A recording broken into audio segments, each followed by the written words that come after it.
हमारे इस YouTube channel के सेगमेंट फास्ट न्यूज में आप तमाम का इस्तकबाल है। इस वीडियो में आप देख सकते हैं कमेंटों में बहुत ज्यादा खबरें। तो आइए शुरू करते हैं वीडियो को और देखते हैं आज की ताजा तरीन खबरें। कोरोना से बचाव के लिए वैक्सीन का हुसूल मददगार साबित, director public health Srinivas Rao ने कहा। Director public health doctor Srinivas Rao ने कहा कि कोरोना वैक्सीन के हुसूल में गफलत और लापरवाही नुकसान का बाइस बन सकती है। रियासत में कोरोना के जो नए केसेस मंजर आम पर आ रहे हैं, इनमें ज्यादातर ऐसे अफराद शामिल हैं जिन्होंने वैक्सीन नहीं ली। मीडिया के नुमाइंदों से बातचीत करते हुए डॉक्टर श्रीनिवास राव ने कहा कि वैक्सीन के सिलसिले में कई अफराद तसाहुल का शिकार हैं। उन्होंने कहा कि कोरोना से बचाव के लिए वैक्सीन का हुसूल मददगार साबित होगा। उन्होंने कहा कि टीकाकारी के बारे में महकमा सेहत की जानिब से शऊर बेदारी मुहिम जारी है। कोरोना के ताज़ा तरीन मामलात में ज्यादातरीन मुतासिर ऐसे हैं जिन्होंने एक भी खुराक हासिल नहीं की है। इंटरमीडिएट फर्स्ट ईयर एग्जाम्स को मनसूख करने तेलंगाना हाईकोर्ट ने किया इनकार। तेलंगाना हाईकोर्ट ने वाज़ेह कर दिया कि वो इस वक्त इंटरमीडिएट फर्स्ट ईयर के एग्जाम्स को मनसूख करने के मामले में मदाखलत नहीं कर सकता, क्योंकि दरख्वास्त दायर करने में काफ़ी देर हो चुकी है और तमाम इंतजामात मुकम्मल हो गए हैं और इंटर फर्स्ट ईयर के इम्तिहानात शेड्यूल के मुताबिक होंगे। वाज़ेह है कि इंटर बोर्ड ने ऐलान किया है कि इंटर फर्स्ट ईयर के एग्जाम्स इस महीने की 25 तारीख से मुनक्किद होंगे। आदिलाबाद में नौजवान खातून बरखी शौक लगने से फौत। आदिलाबाद में बरखी शौक लगने से एक खातून का इंतकाल हो गया। तफसीलात के मुताबिक आदिलाबाद के महल्ले चिलकुरी लक्ष्मीनगर से ताल्लुक़ रखने वाली 24 साला अर्शिया फातिमा अपने ही घर में किसी काम में मसरूफ थी। इसी दौरान टीन की छत को छूने से शौक लगा और जाए हादसे पर ही मौत वाक़ हो गई, जबकि अफराद खानदान ने रिम्स अस्पताल मुंतकिल किया था, जहाँ डॉक्टर्स ने मुर्दा करार दिया। बताया जा रहा है कि टीनों से बनी घर की छत से करंट का सर्विस वायर लगने से छत में करंट दाखिल हो गया और लाइलमी में खातून का छत को हाथ लगा और अफसोसनाक हादसा पेश आया, जिससे अफराद खानदान में गम की लहर दौड़ गई। इत्तलात के मुताबिक 18 महीने पहले ही खातून का निकाह 23 फरवरी 2020 को चिलकुरी लक्ष्मीनगर के साजिद खान नामी नौजवान से हुआ था। पोस्टमार्टम के लिए रिम्स अस्पताल के मुर्दा खाना मुंतकिल कर दिया गया। टोटोन पुलिस ने एक केस दर्ज करते हुए मज़ीद तहकीकात का आगाज कर दिया। राजेंद्र नगर सब रजिस्ट्रार भारी रिश्वत लेते हुए पकड़ा गया। हैदराबाद के राजेंद्र नगर सब रजिस्ट्रार को एसीबी ने रिश्वत लेते हुए गिरफ्तार कर लिया। सब रजिस्ट्रार अरशद अली ने एक शख्स से जीपीए को मनसूख करने के लिए 5.5 लाख रुपए रिश्वत का मुतालबा किया था। उस शख्स ने डॉक्यूमेंट राइटर वासु के जरिए आज रिश्वत की रकम सब रजिस्ट्रार को पेश की। एसीबी हुकाम को मुतासरा शख्स ने शिकायत की, जिस पर राजेंद्र नगर सब रजिस्ट्रार के दफ्तर में एसीबी के ओहदेदारों ने तलाशी ली और रिश्वत की रकम के साथ सब रजिस्ट्रार और राइटर को पकड़ लिया। इस सिलसिले में मुकदमा दर्ज करके तफ्तीश शुरू कर दी गई। नाबालिग लड़कियों को हिरासा करने वाले नौजवान की शनाख्त बताने वाले को इनाम। जगत्याल रूरल पुलिस की जानिब से तस्वीर हुई जारी। जगत्याल रूरल पुलिस ने एक नामालूम नौजवान की तस्वीर मीडिया को जारी की है, जो गुज़िश्ता चंद दिनों से जगत्याल के इतराफ के इलाकों में स्कूल जाने वाली नाबालिग लड़कियों को हिरासा करते हुए उनके साथ गैर गलत हरकतें कर रहा है। जगत्याल रूरल पुलिस के सब इंस्पेक्टर एम चिरंजीवी ने बताया कि मज़कूरा नौजवान की शनाख्त बताने वाले को 5000 रुपये इनाम का भी ऐलान किया है। तस्वीर में गाड़ी पर मास्क लगाए हुए नौजवान की इत्तला 9440795137 या 7396187777 पर देने की ख्वाहिश की गई है। मरकजी हुकूमत तेलंगाना में सयाहत के शोबे को तरक्की देने के लिए हर मुमकिन मदद फराहम करेगी, मरकजी वजीर सयाहत ने कहा। मरकजी वजीर सयाहत जी किशन रेड्डी ने कहा कि मरकजी हुकूमत तेलंगाना में सयाहत के शोबे को तरक्की देने के लिए हर मुमकिन मदद फराहम करेगी। मरकजी वजीर सयाहत ने कहा कि मरकज ने पहले ही कई मंदिरों और यादगारों की तज़य्यीन नौ करने का फैसला किया है, जैसे जोगलम्बा गढ़वाल के मंदिरों का ग्रुप, चार मीनार और रियासत तेलंगाना में खुदबशाही मकबरों की मरम्मत और तज़य्यीन वगैरह। उन्होंने रियासती वजीर सयाहत वी श्रीनिवास गौड़ और आर्कियोलॉजिकल सर्वे ऑफ इंडिया के ओहदेदारों के साथ आज जिले मुल्क के तारीखी रामपा मंदिर का दौरा किया। सेलफोन का झगड़ा, बहन के कत्ल पर बरहम भाई ने कातिल मां की जान ले ली। कड़पा में दिल दहलाने वाला वाकया। मोबाइल फोन का कसरत से इस्तेमाल करने वाली बेटी का मां ने गला घोटकर कत्ल कर दिया। बहन के कत्ल पर बरहम भाई ने मां का कत्ल कर दिया। यह दिल दहलाने वाला वाकया आंध्र प्रदेश के कड़पा में पेश आया। तफसीलात के मुताबिक कड़पा शहर के नक्काश विधि में रहने वाली 47 साला खुर्शीद शोहर से इख्तलाफात के बाइस 2 बच्चों 14 साला बेटी हलीमा और 16 साला बेटा जमीर के साथ अलहदा मुकीम थी। गुज़िश्ता रात हलीमा की वालदा खुर्शीद ने उसे मोबाइल फोन को कसरत से देखने पर सज़ानिश की। इस दौरान हलीमा और खुर्शीद में झगड़ा भी हो गया, जिस पर खुर्शीद ने ओढ़नी से हलीमा का गला दबाकर उसे कत्ल कर दिया। मां की जानिब से बहन को कत्ल कर दिए जाने पर बरहम जमीर ने चाकू से मां पर दीवाना वार हमला करते हुए उसका कत्ल कर दिया। इत्तला मिलने के बाद पुलिस ने मौके पर पहुंचकर जांच की। लाशों को पोस्टमार्टम के लिए गवर्नमेंट जनरल हॉस्पिटल मुंतकिल कर दिया गया। सीआई मोहम्मद अली ने बताया कि मुकदमा दर्ज कर लिया गया है और इसकी तफ्तीश की जा रही है। मुल्क हमेशा मुजाहिद आज़ादी शहीद अशफाकुल्लाह खान का मखरूज रहेगा, एम वेंकैया नायडू ने दिया बयान। नायब सदर एम वेंकैया नायडू ने मुजाहिद आज़ादी अशफाक उल्लाह खान को उनकी सालगिरह पर खिराज अकीदत पेश किया। उन्होंने अपने पैगाम में कहा कि अशफाक उल्लाह खान एक सच्चे मुहिब वतन और शायर थे। उनकी तहरीर और जुरात ने लाखों लोगों को मुतासिर किया। कौम उनकी अजीम कुर्बानी की मखरूज है। उन्होंने मजीद कहा कि मैं काकोरी वाक़े के इनकलाबी अशफाक उल्लाह खान को उनकी सालगिरह पर मुल्क की आज़ादी के लिए अजीम कुर्बानी के लिए मशकुराना सलाम करता हूँ। उनकी शायरी ने अहले वतन के दिल को छू लिया, उनके हुब्बुल वतनी को बेदार किया। मुल्क हमेशा उनका मखरूज रहेगा। पेट्रोल डीजल खरीदते वक्त याद रखें, टैक्स से 23 लाख करोड़ रुपए कमा चुकी है हुकूमत। कांग्रेस जनरल सेक्रेटरी प्रियंका गांधी ने एक बार फिर पेट्रोल और डीजल की कीमतों को लेकर मोदी हुकूमत को तनकीद का निशाना बनाया है। प्रियंका गांधी ने ट्वीट करके कहा है कि हर रोज जब आप महंगा पेट्रोल डीजल खरीदें तब याद रखें कि मोदी हुकूमत पेट्रोल मसनूआत पर टैक्स से 23 लाख करोड़ रुपए कमा चुकी है। हर रोज जब महंगा तेल और सब्जी खरीदें तब याद रखें कि इस हुकूमत में 97% कुंभों की आमदनी घट गई, लेकिन खबरों के मुताबिक मोदी जी के खरबपति दोस्त हर रोज 1000 करोड़ रुपए कमाते हैं।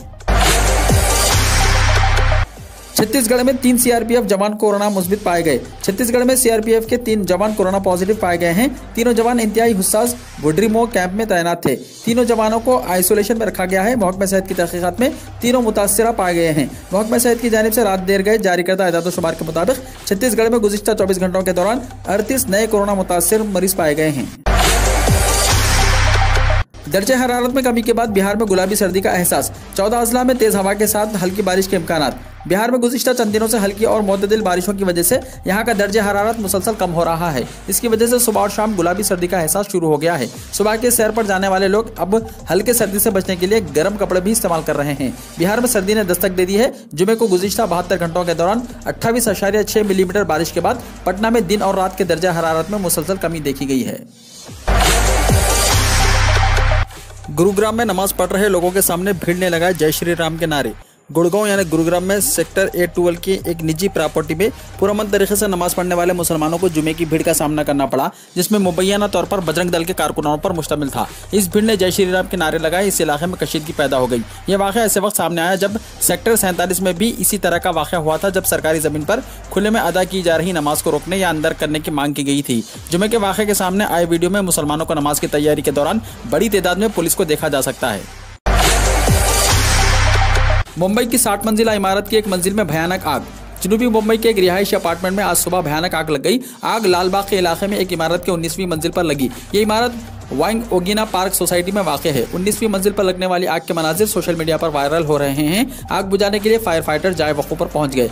आग से बचने के दौरान एक शख्स इमारत से गिर पड़ा, जिसके नतीजे में उसकी मौत हो गई। हादसे में माली नुकसान की तफसीलात अभी तक मालूम नहीं हो सकी। पीएम मोदी ने अमित शाह को सालगिरह की मुबारकबाद दी। वज़ीर-ए-आज़म नरेंद्र मोदी ने जुमे को वज़ीर दाखिला अमित शाह को उनकी 57वीं सालगिरह पर मुबारकबाद दी और बीजेपी और हुकूमत में उनकी शराकत की तारीफ की। वज़ीर-ए-आज़म मोदी ने ट्वीट किया, सालगिरह मुबारक हो अमित शाह जी। मैंने कई सालों से अमित भाई के साथ काम किया है और पार्टी और हुकूमत को मजबूत बनाने में उनकी शानदार शराकत देखी है। ईश्वर करे कि वो ऐसे ही जज्बे से मुल्क की खिदमत करते रहे। मैं उनकी अच्छी सेहत और लंबी उम्र के लिए दुआगो हूँ। शिमला में कार खाई में गिरी, 2 अफराद हलाक। शिमला जिले के सब डिवीजन ठोके के सिंधु इलाके में एक कार बेकाबू होकर गहरी खाई में गिरने से 2 अफराद हलाक हो गए। हादसा जुमेरात की रात 1 बजे के करीब रोंगाली मंदिर के करीब पेश आया। दोनों महलुकीन इस गाड़ी HP 63B8942 में अपने घरों को लौट रहे थे। मरने वालों की शनाख्त अनिल 30 साल साकिन सिंधु और देवेंद्र 53 साल साकिन कुमार सिंह के तौर पर हुई है। पुलिस के मुताबिक ड्राइवर ने तकरीबन 1 बजे अपनी गाड़ी का कंट्रोल खो दिया और कार तकरीबन 400 मीटर गहरी खाई में जा गिरी। हादसे की इत्तला मिलते ही ठोक पुलिस की टीम मौके पर पहुंची और 2 अफराद को मौके पर मुर्दा पाया। पुलिस को गड्ढे से लाशें निकालने के लिए सख्त जद्दोजहद करनी पड़ी।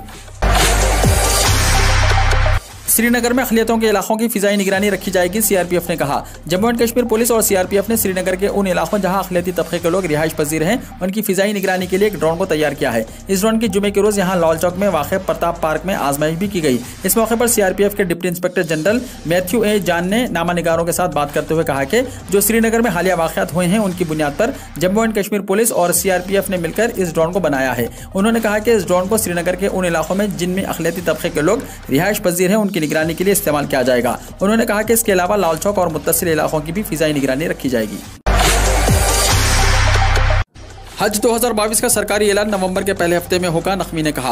मरकजी वजीर बराए अखिलियती उमूर मुख्तार अब्बास नकवी ने कहा कि हज अदा करने के ख्वाहिशमंद अफराद के इंतखाब का अमल कोरोना वैक्सीन की दोनों खुराकें लगवाने और सऊदी अरब हुकूमत की जानिब से हज 2022 के वक्त तय किए जाने वाले कोरोना प्रोटोकॉल, रहनुमाना खतूत और मियार के तहत होगा और इसका बाज़ाब्ता ऐलान नवंबर के पहले हफ्ते में किया जाएगा। नकवी ने आज यहाँ हज जायजा इजलास की सदारत करते हुए कहा कि हुज्जाज किराम को डिजिटल हेल्थ कार्ड, ई मसीहा हेल्थ सहूलत, मक्का मदीना में क़याम करने की इमारत और ट्रांसपोर्ट की मालूमात हिंदुस्तान में ही फराहम करने वाले ई लगेज टैगिंग की सहूलत भी फराहम की जाएगी।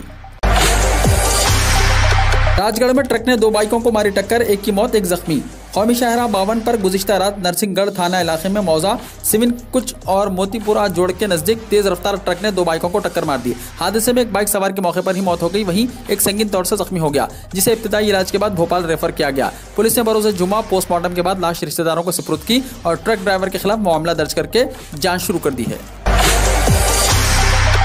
लखीमपुर खेरी तशद्दुद मामले में मरकजी वजीर के बेटे को गिरफ्तार करने वाले SIT चीफ का तबादला। उत्तर प्रदेश की योगी हुकूमत ने लखीमपुर खेरी वाक़े की जांच करने वाले SIT चीफ उपेंद्र अग्रवाल समेत 6 IPS अफसरों का तबादला कर दिया है। अभी तक DGP हेडक्वार्टर से जुड़े रहे अग्रवाल को DIG देवी पाटन रेंज भेजा गया है। हालांकि पुलिस DGP मुकुल गोयल ने कहा कि उपेंद्र अग्रवाल SIT के चीफ बने रहेंगे। जुमे को ट्रांसफर किए गए अफसरों में 3 इंस्पेक्टर जनरल रैंक के और 3 डिप्टी इंस्पेक्टर जनरल रैंक के हैं। त्रिपुरा में TMC लीडर सुष्मिता देव की गाड़ी पर हमला, बीजेपी पर हमले का इल्जाम। सुष्मिता देव ने कहा कि कुछ लोगों ने हमारी गाड़ी पर हमला किया और हमारे कारकुनों को मारा पीटा। तंज़िया अंदाज में उन्होंने कहा कि वजीर आला बिप्लब देव हमलावरों को मदद दे रहे हैं। तृणमूल कांग्रेस लीडर और रुकन पार्लियामेंट सुष्मिता देव पर त्रिपुरा में एक प्रोग्राम के दौरान हमला हुआ है। बताया जा रहा है कि कुछ लोगों ने उनकी गाड़ी पर हमला किया। सुष्मिता देव ने बीजेपी पर हमले का इल्जाम लगाया है। उन्होंने कहा कि कुछ लोगों ने हमारी गाड़ी पर हमला किया और हमारे कारकुनों को मारा पीटा। बीजेपी पर तंज करते हुए उन्होंने कहा कि वजीर आला बिप्लब देव उन हमलावरों को मदद दे रहे हैं। हमलावरों ने अपने चेहरों को ढांपने की जहमत भी नहीं की।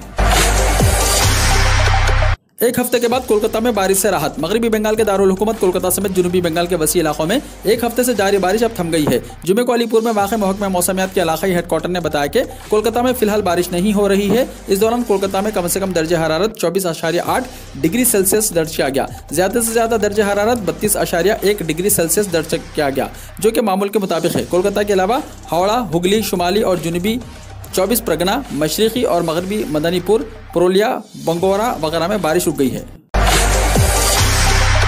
गुज़िश्ता 24 घंटों में 61 लाख से ज़्यादा लगे कोविड वैक्सीन। मुल्क भर में गुज़िश्ता 24 घंटों के दौरान 61 लाख से ज़्यादा कोविड वैक्सीन दी गई है। इसी के साथ कोविड वैक्सीनेशन मुहिम में वैक्सीन की तादाद 1 अरब 59 लाख से तजावुज़ कर गई है। मरकजी वज़ारत सेहत और ख़ानदानी बहबूद ने जुमे को यहाँ बताया कि गुज़िश्ता 24 घंटों में 61,27,277 कोविड वैक्सीन दी गई है। आज सुबह 7 बजे तक कुल वैक्सीनेशन 1 अरब 59,04,580 तक पहुँच चुकी है।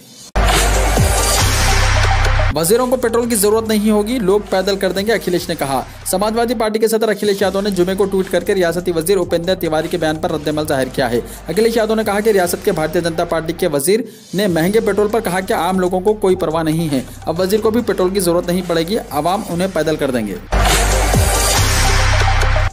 नेपाल में शदीद बारिश की वजह से हलाकतों की तादाद 101 हो गई है। नेपाल में शदीद बारिश की वजह से हलाकतों की तादाद 101 हो गई है। इसके अलावा 41 अफराद का अभी तक पता नहीं चल सका है। नेपाल पुलिस की जानिब से जारी करदा दादोशुमार के मुताबिक 60 अफराद की हलाकत हुई है, जबकि 31 अफराद मगरबी सूबे में हलाक हुए हैं। इसके अलावा 40 अफराद जख्मी हुए हैं। इनमें से पुरुन्सविन में 19 अफराद, 4 कर्नाली में 4 और 17 मगरबी सूबे में जख्मी हुए हैं। कुल 41 लापता अफराद में से 23 का ताल्लुक सूबे मगरबी से है और 13 का ताल्लुक प्रोविंस मिन से है।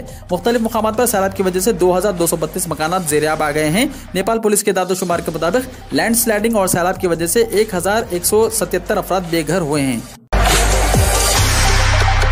मस्जिदुल हराम में पहला जुमा बगैर समाजी फासले के अदा किया गया। सऊदी अरब में कोरोना वायरस के जवाबित में नरमी के बाद आज मस्जिदुल हराम में पहला जुमा बगैर समाजी फासले के अदा किया गया। ताहम इस मौके पर नमाजियों के लिए मास्क पहनना लाजमी करार दिया गया। कोरोना वायरस के जवाबित में नरमी के बाद लोग बड़ी तादाद में नमाज जुमा की अदायगी के लिए हरम शरीफ पहुंचे। इस मौके पर सरबराह हरम शरीफ शेख अब्दुल रहमान अस-सुद्दैस की जानिब से इंतजामिया को सहूलतों की फराहमी की खुसूसी हिदायत दी गई थी।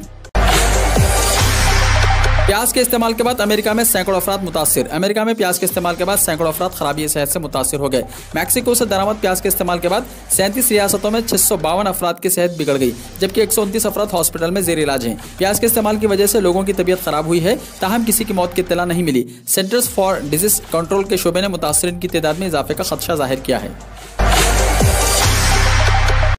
अदाकार एलेक बॉल्डन ने गलती से खातून कैमरामैन को गोली मार दी। मशहूर अमेरिकी अदाकार एलेक बॉल्डन ने फिल्म रेस्ट की शूटिंग के दौरान एक खातून कैमरामैन को गलती से गोली मार दी। सेंटा फी काउंटी शेरिफ के दफ्तर ने इत्तला दी। रिपोर्ट के मुताबिक गोली लगने से कैमरामैन की मौत हो गई और इस दौरान एक फिल्म डायरेक्टर भी जख्मी हुआ है। मुताबिक मीडिया रिपोर्ट्स के मुताबिक जुमेरात की देर रात रेस्ट के सेट पर एक हादसे के नतीजे में एक शख्स हलाक और एक दीगर शख्स जख्मी हो गया। शेरिफ ऑफिस ने बयान जारी करते हुए कहा कि शेरिफ ऑफिस ने तस्दीक की है कि रेस्ट के सेट पर 2 अफराद फोटोग्राफी डायरेक्टर हेलिना हिंजिस 42 साल और डायरेक्टर जोएल स्वास 48 साल को अदाकार और प्रोड्यूसर एलेक बॉल्डन 68 साल की गलती से गोली लग गई। हुक्काम ने हादसे की तहकीकात शुरू कर दी है। बयान के मुताबिक हादसे के बाबत अब तक कोई मुकदमा दर्ज नहीं किया गया है।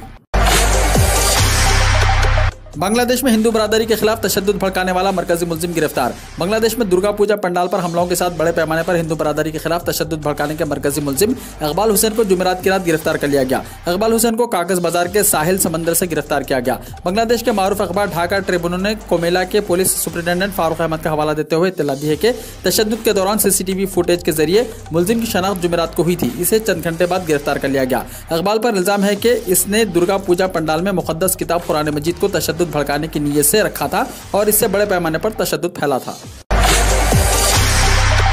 वीडियो को लाइक शेयर कीजिए और हमारे इस YouTube चैनल को सब्सक्राइब करते हुए इसके बेल आइकॉन को भी प्रेस कर लीजिए ताकि ऐसी ही ताज़ा तरीन खबरों का नोटिफिकेशन सबसे पहले आपको मिलता रहे।